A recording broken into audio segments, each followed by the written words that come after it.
Nous avons commencé cette série sur ce thème, être bien dans sa foi, et nous allons poursuivre. Donc, nous en sommes au deuxième aujourd'hui, et nous allons voir un deuxième point très très important. 2 Corinthiens, chapitre 4, verset 18, pour introduire, voilà le texte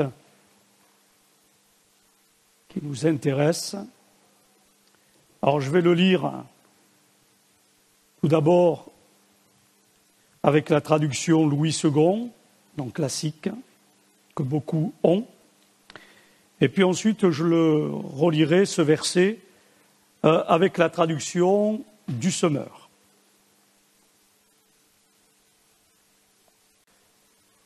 Paul dit « Parce que nous regardons non point aux choses visibles, mais à celles qui sont invisibles.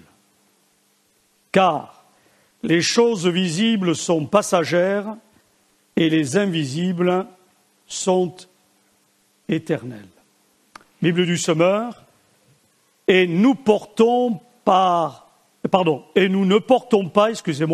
notre attention sur les choses visibles, mais sur les réalités encore invisibles.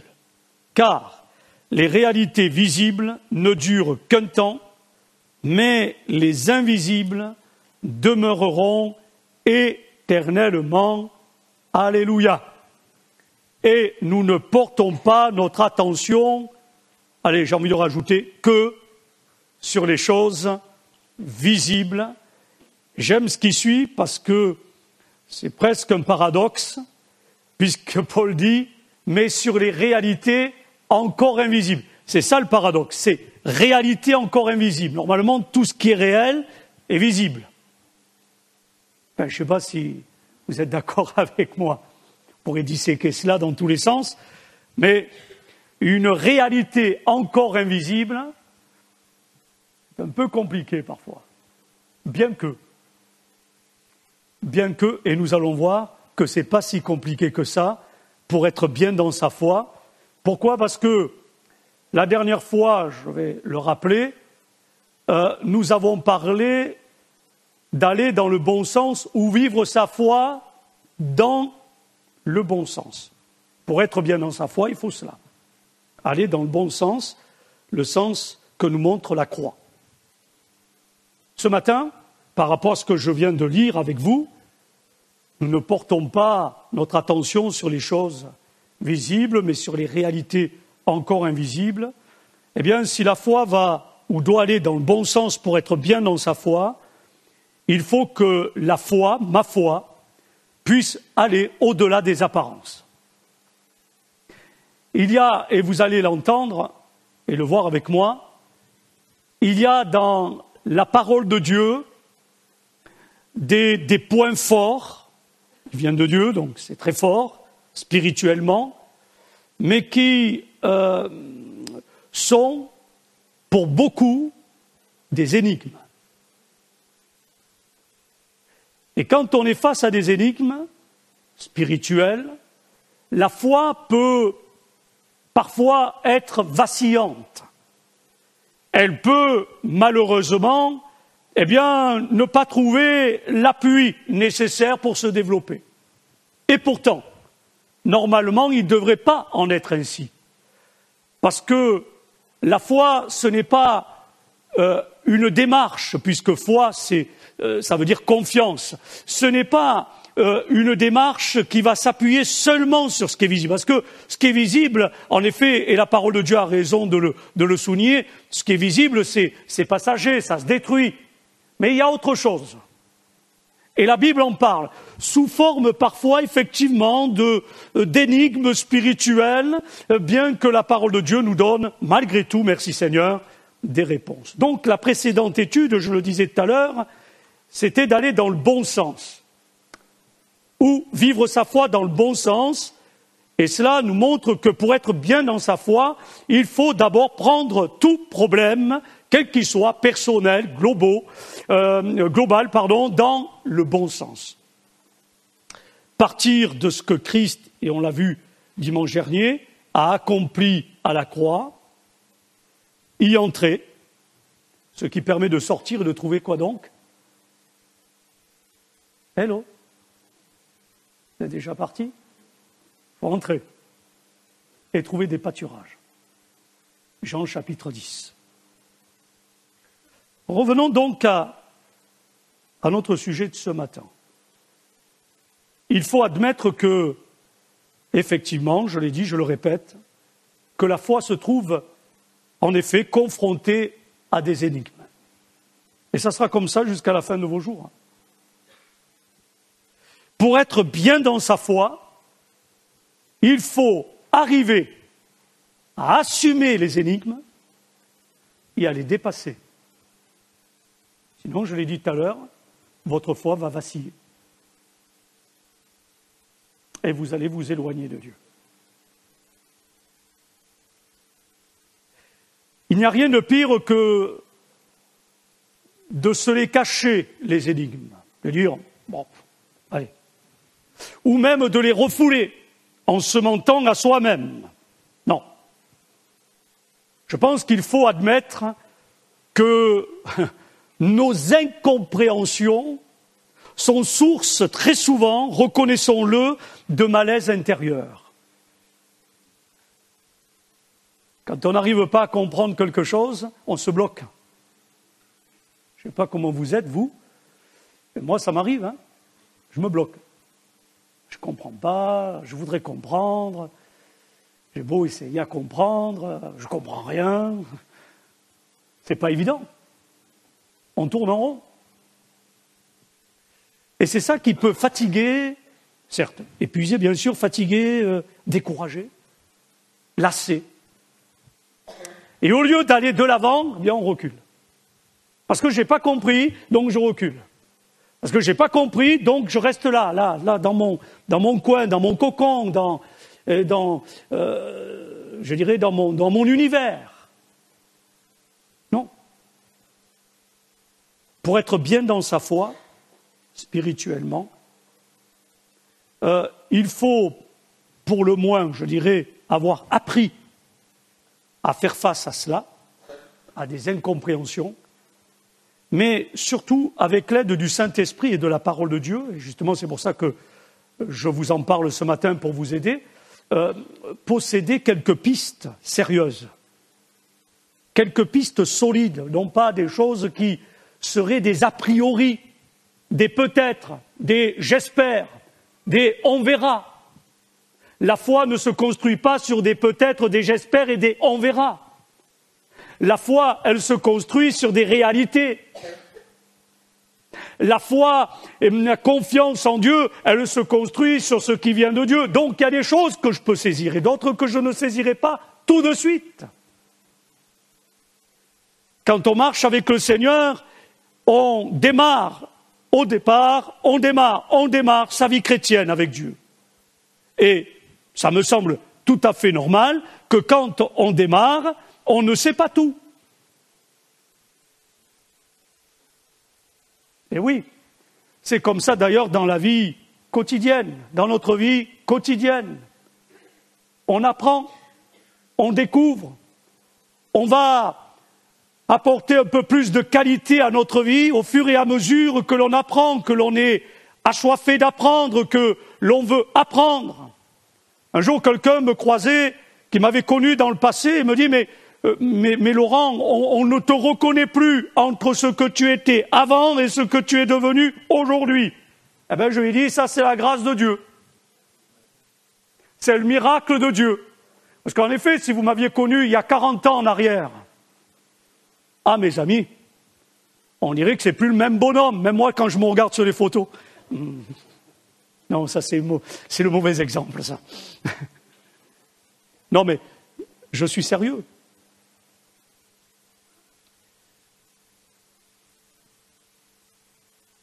C'est parce que et d'autres comme moi, j'ai eu soif d'apprendre. Vous savez, il y a un adage qui dit ceci, Paris ne s'est pas fait en un jour. Ça veut dire ce que ça veut dire. Mais quand on regarde, on prend le temps de regarder la parole, qu'on prend le temps de la méditer, qu'on prend le temps de la comprendre, qu'on prend le temps de l'écouter avec les ministères dons de Christ, la volonté de Dieu, qu'il en soit ainsi, eh bien, on va mieux comprendre, mieux saisir, mieux réaliser les choses. On va se bonifier. On dit que le vin, en vieillissant, se bonifie. Mais c'est vrai aussi pour une vie humaine, spirituelle. Ce qui est terrible, c'est de voir des chrétiens qui, après 20 ans de marche avec Dieu, n'ont pas grandi. En sont toujours, c'est pas moi qui le dis, au b.a.-ba, à l'ABC, au lait spirituel. Il y a les premiers temps, le démarrage, mais ma foi, elle ne va pas en rester là. Elle va se bonifier, elle va se développer, elle va s'affermir, elle va s'enraciner. Non pas dans des choses plus ou moins bizarres, mystico-religieuses, non, mais dans les réalités invisibles que Dieu manifeste par sa parole et son esprit. Alors je pourrais dire qu'en dépit des apparences, parce que les apparences, vous le savez comme moi, peuvent être trompeuses, en dépit des apparences, le fait que nous soyons très souvent devant des énigmes, écoutez, c'est simple ce que je vais dire, ça démontre une chose, ça démontre la grandeur de Dieu. Ça démontre la toute-puissance de Dieu. Ça démontre que Dieu est plus grand que nous. Parce que si on comprenait tout de Dieu, on serait Dieu. Ou si on comprenait tout de Dieu, ça voudrait dire qu'on n'est plus là. Enfin là, sur la terre. Puisqu'à partir du moment où j'entrerai dans le ciel, après ma mort, je connaîtrai comme j'ai été connu. Ça, c'est quelque chose qui va vous dépasser. Moi, avec, c'est encore une énigme, mais il y a une réalité, elle est invisible pour l'instant, c'est cela. La Bible le dit. Dieu ne se trompe pas. Et la foi va me permettre d'être heureux, épanoui, parce que je m'approprie de telles vérités. Je ne les regarde pas en passant très vite, je ne comprends pas, donc je les laisse de côté. Non, je les crois. Je m'en nourris, je les saisis, je l'accepte, parce que Dieu n'est pas un homme pour mentir. Donc, ça démontre la grandeur de Dieu, et c'est la preuve qu'il est plus grand que nous. Oui, je veux le dire, l'inverse serait décevant. Hein. Et ceci montre également que la foi est profonde, ou qu'elle doit être profonde, et que la foi, elle refuse donc la superficialité. Pour être bien dans sa foi, il faut une foi profondément ancrée. Dans la parole, toute la parole, toute, et dans la personne du Seigneur Jésus. On va un peu plus loin, je vais prendre quelques exemples. Ça va, vous êtes bien installés? Vous n'avez pas trop froid? Acte 17, premier exemple à ce sujet. Quelques pistes de réflexion pour comprendre cela. Acte 17, verset 23.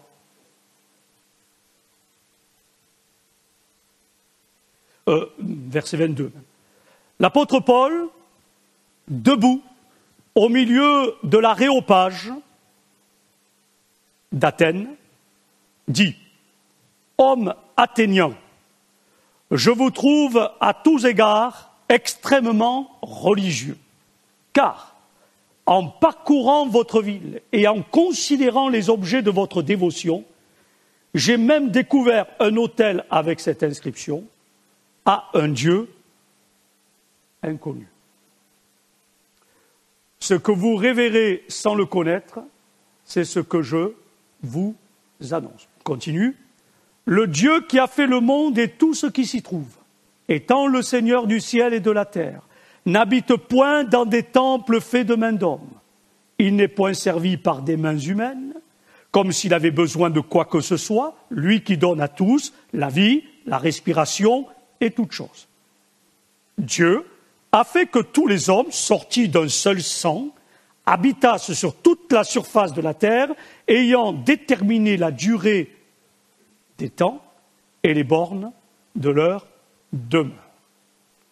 Il a voulu qu'ils cherchassent le Seigneur et qu'ils s'efforçassent de le trouver en tâtonnant, bien qu'il ne soit pas loin de chacun de nous. Verset 28, « Car en lui, nous avons la vie, le mouvement et l'être. » Et puis l'apôtre Paul de rajouter aux Athéniens ceci, et là ils comprennent parce que ça les touche de près, c'est ce qu'ont dit aussi quelques-uns de vos poètes, de lui, de Dieu, nous sommes la race. Point de suspension. Premier point, j'ai fait une introduction. Nous avons effectivement, par rapport à ce côté énigme, incompréhension, de choses pourtant réelles mais invisibles, mais réelles, nous avons donc dans la personne du Seigneur, en lui-même, une forme d'énigme. C'est un Dieu énigmatique. Qui est Dieu ? Alors il y a un chant que nous chantons de temps à autre, « Qui est Dieu si ce n'est l'Éternel ?» Alors très souvent, quand j'ai chanté ce chant et que je le chante encore, « Qui est Dieu ?» La question est posée dans le chant, si ce n'est l'Éternel. Ça ne me satisfait pas comme réponse. C'est pas mal, c'est pas suffisant.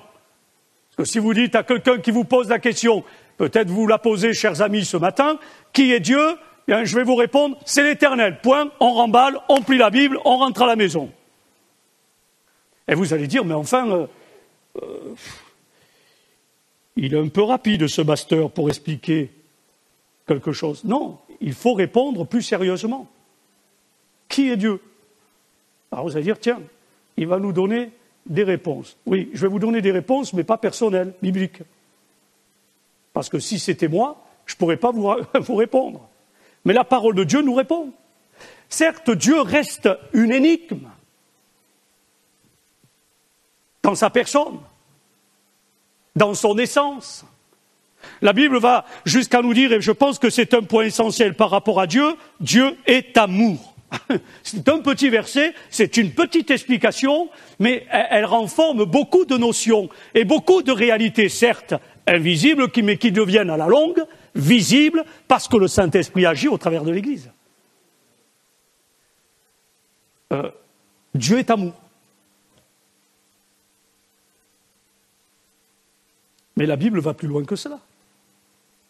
Et nous avons d'autres éléments de réponse. Pourtant, Dieu est énigmatique, mais on peut répondre. La Bible en parle. Dieu est amour. Dieu est esprit.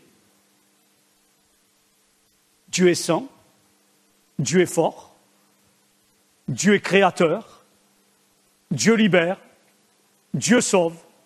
Maintenant, aujourd'hui, Dieu bénit. Enfin, Dieu est. Son essence, c'est quoi ? Tout ce que je dis, tout ce qui se rapporte à ses attributs.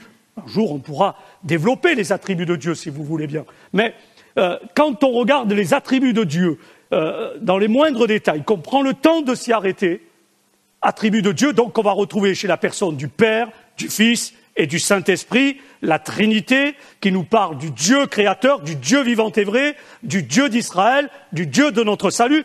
Qui est Dieu ? Dieu est esprit. En définitive, tout ce qui se rapporte à ses attributs se rapporte à sa personnalité. L'énigme de Dieu, elle trouve sa réponse dans les attributs de Dieu. La réalité invisible devient visible. Dieu est esprit, ce qui veut dire qu'il ne se voit pas, comme moi je vous vois ou comme vous me voyez. Mais la réalité invisible devient réalité parce que Dieu se manifeste par différents moyens, par différentes actions, par différentes interpellations. Dieu n'est pas absent. Je prends un exemple très concret. Moi j'aime la nature, j'aime la randonnée, et j'en fais même en cette période. Moi je ne m'arrête pas avec l'hiver, et si vous voulez. Il y a une chose que j'admire, c'est comment Dieu a créé les choses. Et pour ceux qui travaillent la terre, les agriculteurs qui sont au milieu de nous ce matin peuvent le confirmer. Comment Dieu a créé les choses. Et l'apôtre Paul lui-même, quand il va parler aux Romains, à l'église qui se trouve à ce moment-là dans cette ville de Rome, il va leur dire, mais les perfections invisibles, vous voyez, les perfections invisibles de Dieu, Romains chapitre 1er, elles se voient comme à l'œil nu.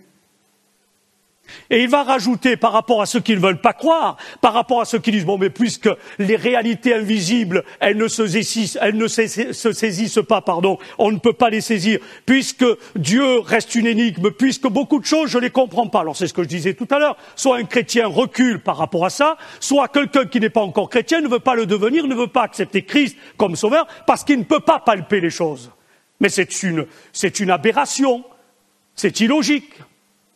Je vais vous donner un exemple après, mais je termine là-dessus, c'est que l'apôtre Paul dira par rapport à ceux qui refusent cette réalité de la création de Dieu qui nous parle, et je vais revenir par rapport à ce que dit Paul aux Athéniens, par rapport à la puissance de Dieu, car il en est le créateur, les perfections invisibles de Dieu se voient comme à l'œil nu dans sa création. Et il dit, ils sont donc inexcusables. Ah, ben oui.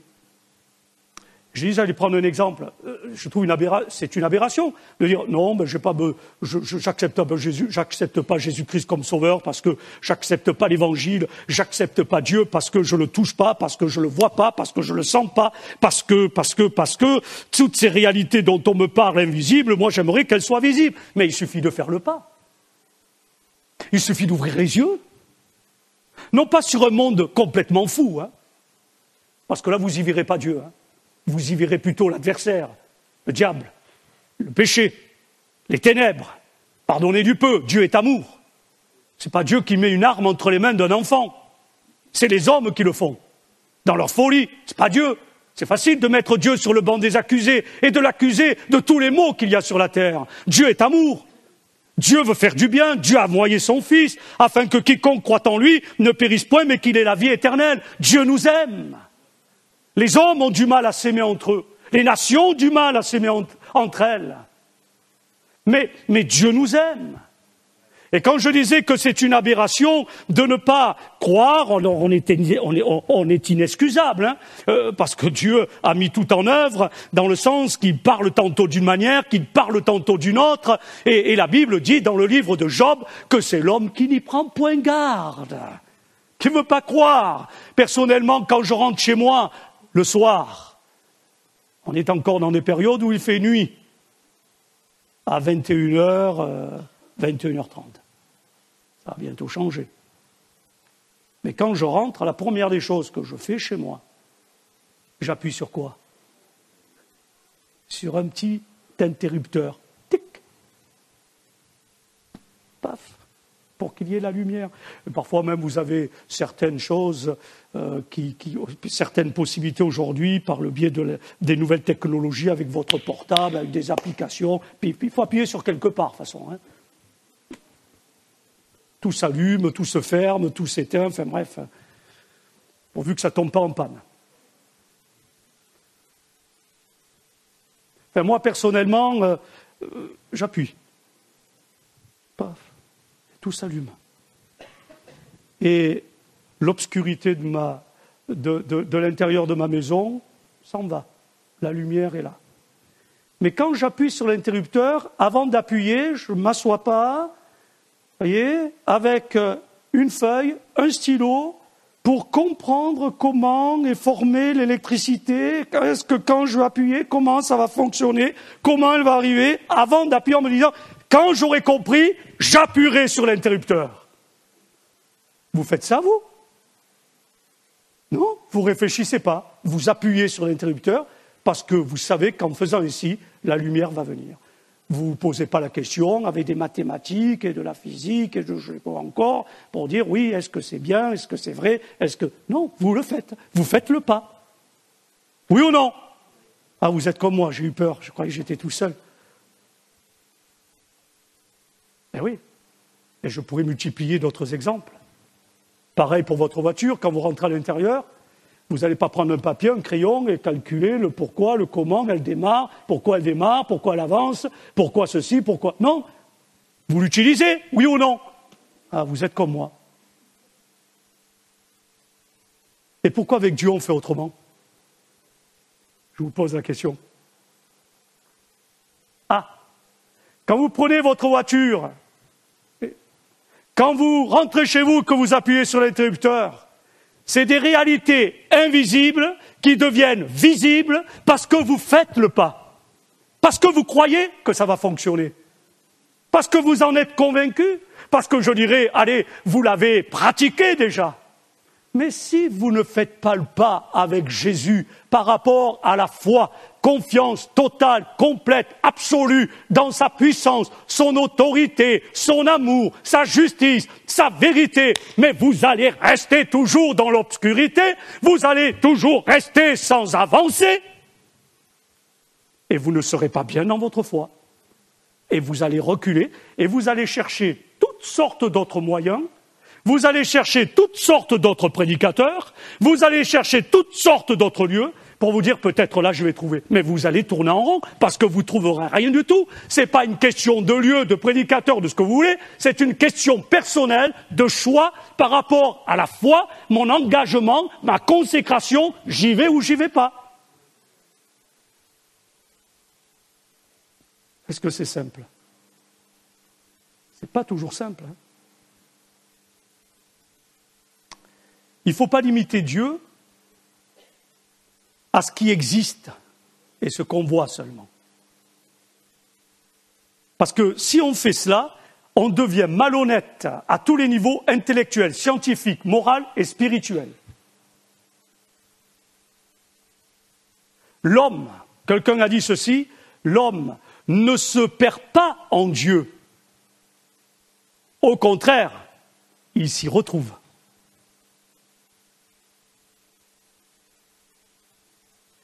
Vous le savez comme moi, et l'apôtre Paul le dit aux Athéniens dans cet aréopage.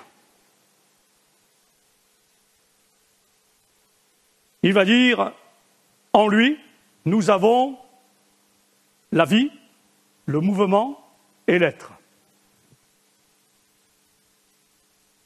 Et l'homme s'est évertué à établir des distinctions subtiles entre ces trois verbes. Vivre, se mouvoir et être. Point que même certains ont fait de la philosophie être ou ne pas être. C'est là la question, effectivement. Vivre, se mouvoir et être. Et les hommes que nous sommes, ils ont compartimenté. Vivre, se mouvoir et être. Quand l'apôtre Paul dit cela aux Athéniens, pour parler de Dieu, pour parler de la situation qu'est la leur, et puis de Dieu dans le sens que pour les Athéniens, c'est une énigme. Du moins, le Dieu dont parle Paul. Puisqu'il leur dit, quand je suis rentré dans votre ville, j'ai vu tous les objets de votre dévotion. Il faut savoir qu'à l'époque, quand on remontait du petit port, ce n'est pas Athènes d'aujourd'hui, quand on remontait du petit port, qui nous permettait d'arriver à Athènes, il fallait remonter une petite route vers la ville d'Athènes. Ça faisait quelques kilomètres, ce n'était pas très long, mais tout le long de la fameuse route en question, il y avait toutes sortes d'idoles, d'autels. Et c'est là qu'à un moment donné, l'apôtre Paul voit un autel sur lequel il y a marqué « Au Dieu inconnu ». Et il va s'en servir. Alors il y a une histoire, vraie, qui s'est passée entre les Grecs et les Crétois.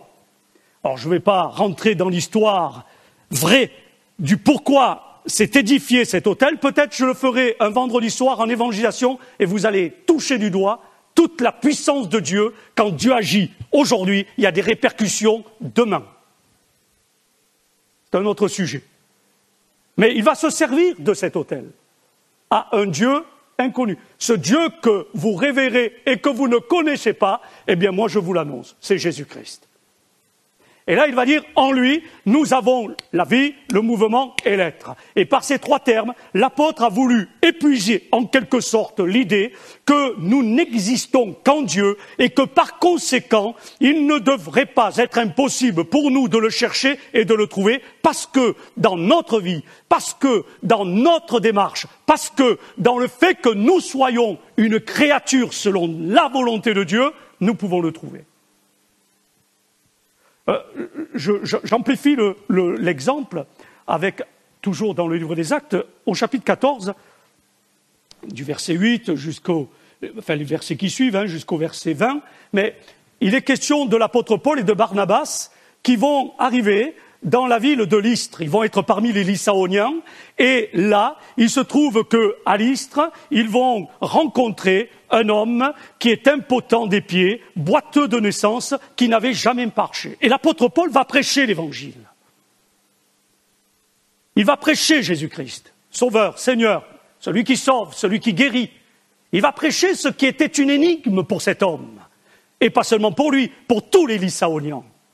Et lorsqu'il prêche, c'est là que l'apôtre Paul, lui, est déjà dans cette communion avec Dieu et en Dieu pour lui. Il n'y a plus d'énigme, il y a une foi engagée, il vit, il est dans l'action, il est dans une réalité d'être maître en Jésus-Christ. Ce n'est plus moi qui vis, c'est Christ qui vit en moi, dit Paul, et ma vie présente dans la foi, dans une foi profonde et vraie, je la vis en Jésus-Christ qui m'a aimé et qui s'est livré lui-même pour moi. Et quand il est face à cet homme, qui lui, et ainsi que son peuple, se trouve dans un moment, je dirais, compliqué, parce qu'il se tourne plus vers des idoles que vers Dieu, à ce moment-là, l'apôtre Paul, prêchant Jésus-Christ, il voit chez cet homme, et ce n'est pas la première fois que ça arrivait, il voit chez cet homme qu'il y a la foi pour être guéri.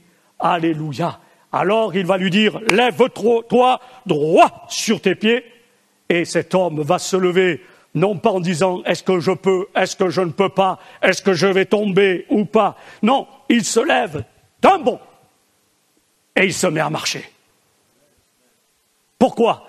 Parce que le bien-être spirituel et la foi qui se trouvent au beau fixe dans la vie de Paul, elle va se communiquer à cet homme. Alléluia, parce qu'il est en train d'annoncer la vérité de la croix qui amène le bon sens et qui amène le bien-être dans sa foi. Que Dieu soit loué. Et cet homme va retrouver le bien-être physique, il est guéri, mais aussi spirituel, mais aussi moral. Et si vous regardez la suite de l'histoire, c'est qu'une fois que cet homme est dans cette situation-là, tous les Lycaoniens, ils sont subjugués et ils s'attachent toujours à leurs idoles, à leurs dieux, ils se trompent par rapport à Paul et Barnabas, mais ils vont essayer, Paul et Barnabas, de les éclairer, de les sortir de cette impasse énigmatique spirituelle. Il veut qu'eux aussi, comme cet homme qui vient d'être guéri miraculeusement, puissent être bien dans leur foi, s'attachant au Dieu vivant et vrai, au Dieu unique, au Dieu saint, fort et redoutable. Mais il n'y a rien à faire. Pourtant, ne leur dit-il pas, écoutez, le Dieu que nous prêchons, Jésus-Christ, qui a guéri par la foi cet homme que vous voyez, votre compatriote, il n'a jamais cessé de rendre témoignage de ce qu'il est. Ah bon? Oui, jamais. De ce qu'il est, verbe être, Dieu dans son essence, de ce qu'il est. C'est-à-dire, il n'a jamais cessé de faire en sorte que vous ne soyez plus dans des énigmes de ce qu'il est. Et qu'est-ce qu'il est écrit? En faisant du bien, en vous dispensant du ciel les pluies et les saisons fertiles, en vous donnant la nourriture avec abondance et en remplissant vos cœurs de joie.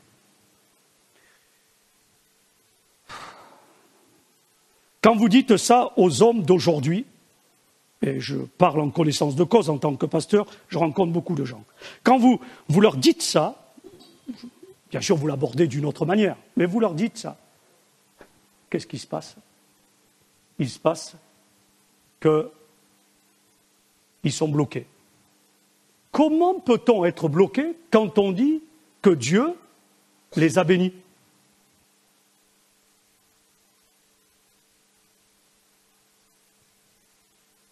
On a tous des problèmes sur la terre. Oui ou non? Pour quelqu'un peut-être en a pas ce matin, pour voir. Ça me rassure, je crois que j'étais le seul. Mais le Seigneur ne nous laisse pas tomber. Et même avant que nous le connaissions, il prenait déjà soin de nous. Moi, quand je me souviens de mon passé, pourtant pas reluisant, etc., mais déjà là, il y a des choses qui m'échappent, mais Dieu avait un regard sur moi pour me conduire vers le salut. Parce qu'il m'aime. Il m'a toujours aimé. Parce qu'il vous aime. Il vous a toujours aimé. Même quand il y a la révélation qui est nécessaire, il peut y avoir un blocage. Il faut savoir ce que l'on veut. On va faire des reproches à Dieu quand il se cache. Et puis on va faire des reproches à Dieu s'il se révèle d'une manière accessible. Ça, c'est le paradoxe humain du cœur de l'homme. Il ne sait pas où il en est. C'est pas ce qu'il veut. Enfin, moi, personnellement, je sais ce que je veux. Je dis, Seigneur, merci pour ce que tu fais. Point de suspension. Ça m'a fait penser à ce texte de l'évangile de Jean, chapitre 9. Je ne m'y étendrai pas, mais je cite cette expérience par rapport à une révélation suite à une rencontre. C'est un homme qui était aveugle. Et Jésus va le guérir. Et cet homme qui est juif va rencontrer les docteurs de la loi, les religieux de l'époque, les pharisiens, et ils vont appeler une première fois cet homme, etc. Bref, je fais vite. Mais ils vont l'appeler une seconde fois, nous dit le texte, l'homme qui avait été aveugle, et lui dire, écoute, donne gloire à Dieu. Bon, mais il l'avait déjà fait, il ne les avait pas attendus pour donner gloire à Dieu. Nous savons, alors donne gloire à Dieu, regardez le paradoxe, même chez les docteurs de la loi, les religieux de l'époque. Donne gloire à Dieu, alors nous avons un point-virgule, mais moi je relis les deux choses, c'est là que ça ne va pas. Il dit, donne gloire à Dieu, nous savons que cet homme est un pécheur. Mais franchement, j'aurais envie de secouer les pharisiens et de leur dire, mais jusqu'à quand vous allez être incrédules de la sorte? Jésus qui a guéri cet homme, ne vous a-t-il pas dit qu'il est Dieu? Ne vous a-t-il pas dit qu'il est le Messie attendu? Qu'il est le Christ loin de l'Éternel? Comment se fait-il que devant toutes les réalités de sa puissance, puisque un homme, lui aussi, docteur de la loi, se prénommant Nicodème, Jean chapitre 3, il va dire au Seigneur Jésus, nous reconnaissons ce que tu es, qui tu es, par les miracles que tu as accomplis, par la puissance qui se dégage de toi. Qu'est-ce qu'il faut pour que je naisse de nouveau? Voilà un homme intelligent, qui ne se laisse pas bloquer par des énigmes spirituelles, mais qui a compris que la solution et les réponses, elles sont dans la personne de Jésus, qui est Dieu. Eux, ils sont là, donne gloire à Dieu. Mais tu ne te rends pas compte que j'ai déjà donné gloire à Dieu? Et que Dieu a fait éclater sa gloire dans ma vie, que Dieu a fait éclater sa gloire en me guérissant, que Dieu a fait éclater sa gloire en répondant favorablement à ma prière? Mais tu t'en es pas rendu compte? Il n'y a pas plus aveugle que celui qui ne veut pas voir. Il n'y a pas plus sourd que celui qui ne veut pas entendre.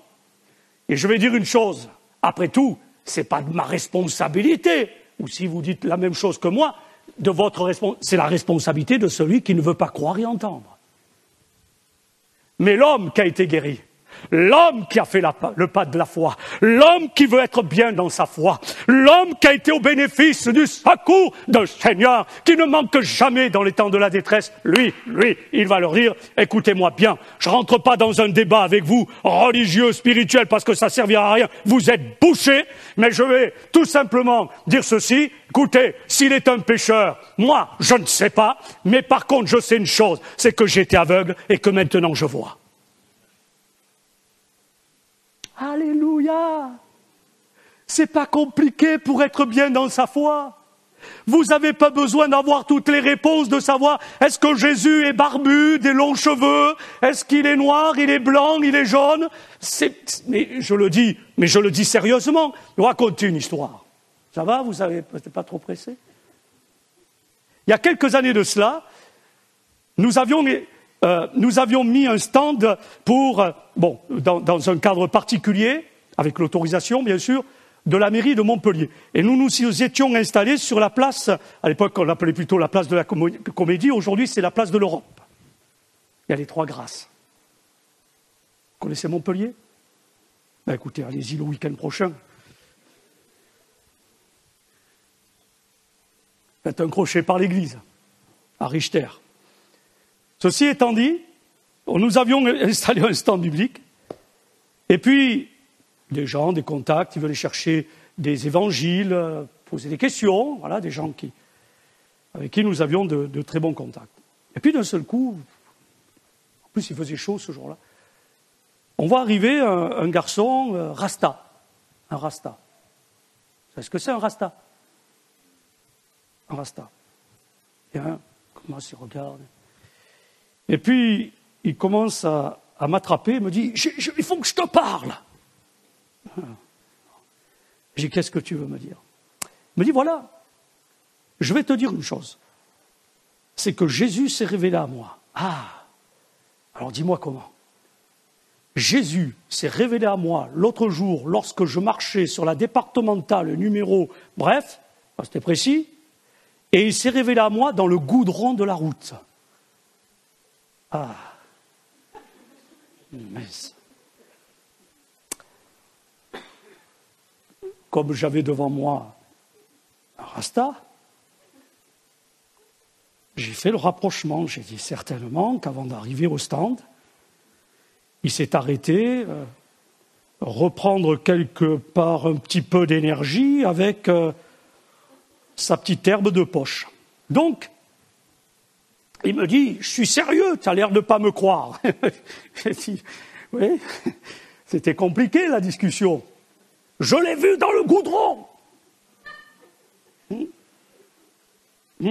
Ah, mais c'est sérieux ce que je dis. Je l'ai vu dans le goudron. Et j'ai dit, bon, oui, il est noir. Je lui ai dit, écoute-moi, qu'il soit noir, blanc, vert, ce que tu veux, Jésus est Dieu et il veut te sauver. Ah, mais il est noir quand même, si tu veux. Je ne vais pas discuter sur la couleur. Ça ne m'intéresse pas, peu importe. Non, il faut, je l'ai dit avec une certaine plaisanterie, mais c'est sérieux, Christ est celui qui se révèle à nous par le moyen de la foi. Quiconque peut parler ainsi, comme cet homme qui a été guéri par Jésus, qui était aveugle, quiconque peut parler ainsi de la vie en Christ comme d'un fait, non pas seulement d'expérience des autres, mais d'expérience personnelle. Ah, avez-vous fait, j'aime pas trop le mot expérience, mais vous comprenez ce que je veux dire, avez-vous fait vous-même une expérience personnelle de l'amour de Dieu? Et si je demandais aux mains de se lever, il y aurait beaucoup de mains qui se lèveraient. Peut-être d'autres ne lèveraient pas encore la main. Mais écoutez, c'est pas trop tard. Aujourd'hui, dimanche 23 février 2020, vous pouvez vivre cela. On fait cette expérience. C'est plus une énigme, c'est du réel, réalité invisible qui devient visible, dans ma vie spirituelle, dans ma vie intérieure, dans ma vie d'homme, de femme. Je n'ai plus à craindre les objections de l'incrédulité qui frappait souvent à ma porte et qui me faisait du mal. Ce que Dieu est, allez, je le redis encore parce que c'est incontournable, ce que Dieu est visible à la croix. Il est saint, il est amour et il est justice.